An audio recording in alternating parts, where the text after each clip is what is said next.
ఎప్పటికైనా సొంతం. రాదురా ఏ విజయం నీ కోసం నా కోసం, ఎటుపోదురా నువ్వు చేసిన కష్టం ఎప్పటికైనా సొంతం.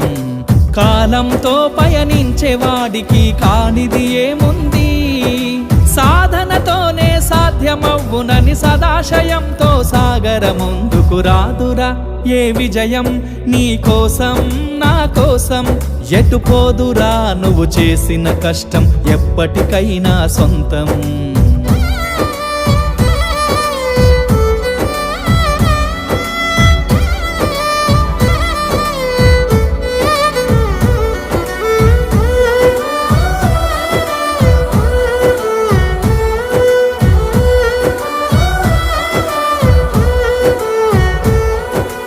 ఆకాశంలో అలలాగా పోయే ఆ పక్షులనే చూడు, అనుకున్న గమ్యం